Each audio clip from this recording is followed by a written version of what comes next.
ازيكم يا جماعة عاملين ايه؟ يا رب دايما تبقوا بخير. هنتكلم النهاردة ان شاء الله عن موضوعين. اول موضوع برنامج اللعيب، برنامج مهيب عبد الهادي. طبعا مهيب عبد الهادي يعني المذيعين بالنسبة لي، او من الاعلاميين بالنسبة لي، اللي انا يعني ما يعني بصراحة ما بحبش طلته على الشاشة يعني. وبحس ان هو مسخنات شويه ودمه تقيل شويتين يعني. تمام، مع احترامي لشخصه الكريم طبعا، لكن انا كاعلامي ما بحبوش خالص. عادي، ده رايي وانا حر يعني. طيب، البرنامج بتاع مهيب عبد الهادي، برنامج اللعيب ده، كان طالع فيه كابتن سيد عبد الحفيظ وجمال عبد الحميد. طيب، دلوقتي يا جماعه احنا قلنا بدل المره مليون، وفي ناس زملكاويه والله يعني بيوافقون الراي في الموضوع ده. بلاش كابتن سيد عبد الحفيظ تطلع معاه في برنامج، بالذات لو هيحصل مواجهه. يعني هتتكلموا كلكم كده بالحب، مفيش مشكله، هيحصل مواجهه.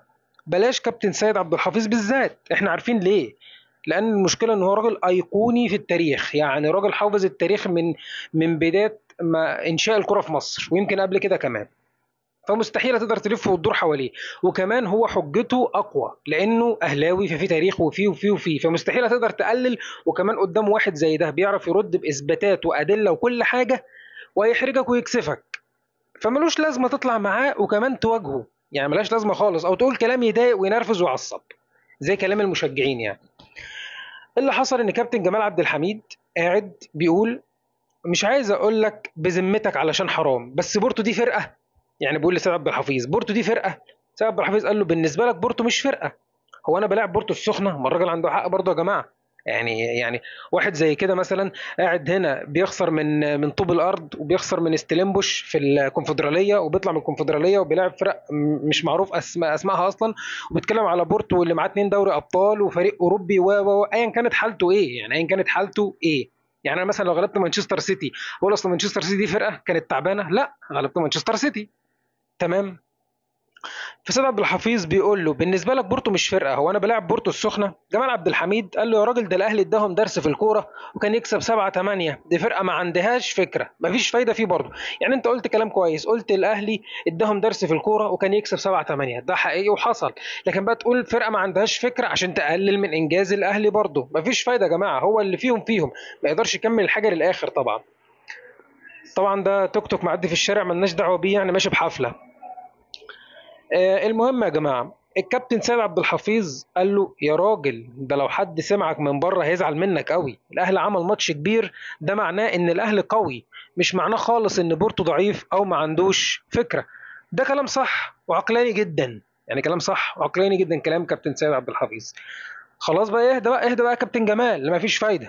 ما فيش فايده، مصمم يخرج كابتن سيد عبد الحفيظ عن شعوره، وهو عارف كابتن سيد عبد الحفيظ. المهم، جمال عبد الحميد بيقول ايه: هو مش الاهلي قوي وبيكسب كتير؟ مش واخد افريقيا 12 مره؟ لازم الاهلي يعترف بالمشاكل الحقيقيه اللي حصلت في بطوله كاس العالم للانديه. مش عايز مبررات، عايزين حقائق. يا سلام عليك. ألذ حاجه يا جماعه ان هو بيقول كلام واقعي جدا، بس مش لايق على اللي بيقوله. بمعنى ايه؟ بمعنى ان الناس اللي هي اكتر ناس بتطلع مبررات واكتر ناس بتطلع شماعات تعلق عليها فشلها، هم الناس دي دلوقتي اللي بيقول لك الاهلي لازم ما يطلعش مبررات ولازم يقول الحقيقه ولازم يواجه فشله. حاجه غريبه جدا. المهم، كابتن سيد عبد الحفيظ قال له: تبقى مشكله للاهلي لو هو بيطلع رابع على طول ولسنين، لكن وطالما جبنا سيره الموضوع بقى، تعالى لي يا باشا. الزمالك من 2002 لحد 2025 ما عداش دور المجموعات في افريقيا غير 3 مرات بس. واخدين بالكم الكلام؟ في افريقيا مش في كاس العالم، غير 3 مرات بس الزمالك عدى دور المجموعات. فدي تبقى المشكله. ازعل اني ما عدتش المجموعات في كاس العالم وادور على الاسباب، ولكن انت تبقى مشكله لما ابقى في حال نادي الزمالك، لو انا بطلع رابع او ثالث مجموعتي في افريقيا، انما لما تحصل لي مره في كاس عالم، دي كوره، تبقى مشكله لو ده بقى بيتكرر. ادي الرد.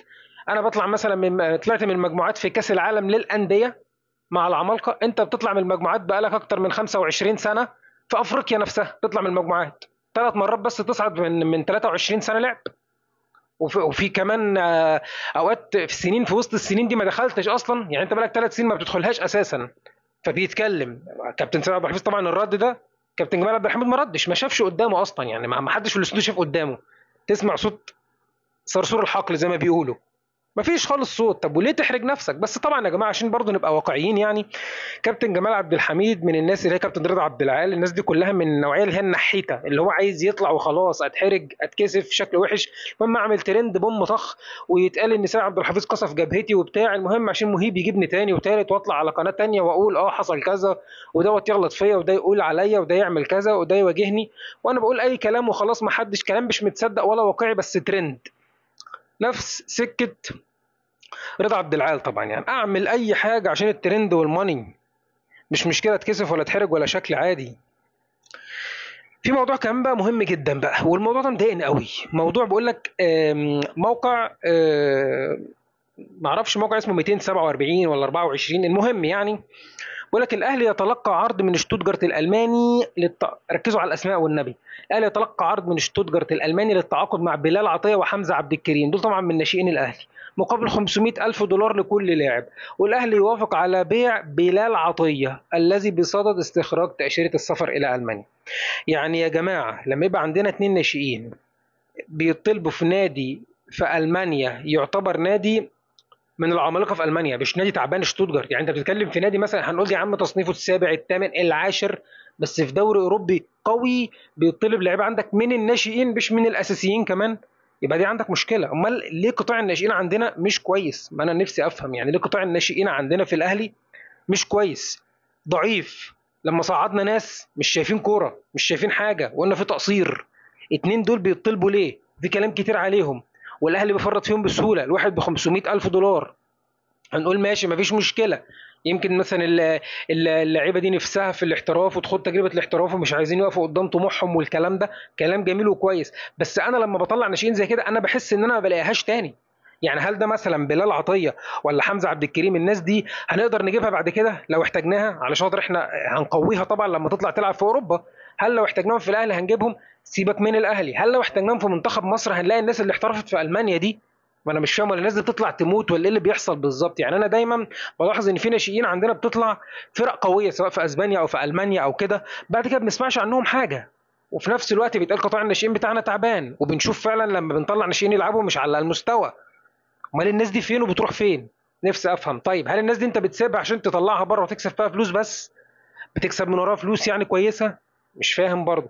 فمحتاجين طبعا حد يفهمنا النقطه دي من الاداره، او يبرر لنا المواقف دي. طب الناس دي تصعد احسن، ما دام مؤهله انها تلعب في دوري الالماني ومؤهله تلعب في اوروبا، ما تصعد تساعد الفريق الاول بتاعها الاول ونلمعها اكتر من كده ونجيب فيها مبالغ اكبر من كده ما دام هي مؤهله، وما نقفش عندنا على لعيبه محترفين ولعيبه بتاخد فلوس قد كده، وده من الناشئين بتوعك، يعني هيبقى عنده انتماء كبير قوي للنادي غير اللي انت بتشتريه او المحترف عندك.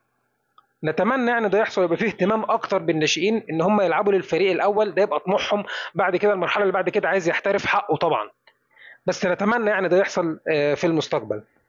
شكرا انكم سمعتوني، السلام عليكم.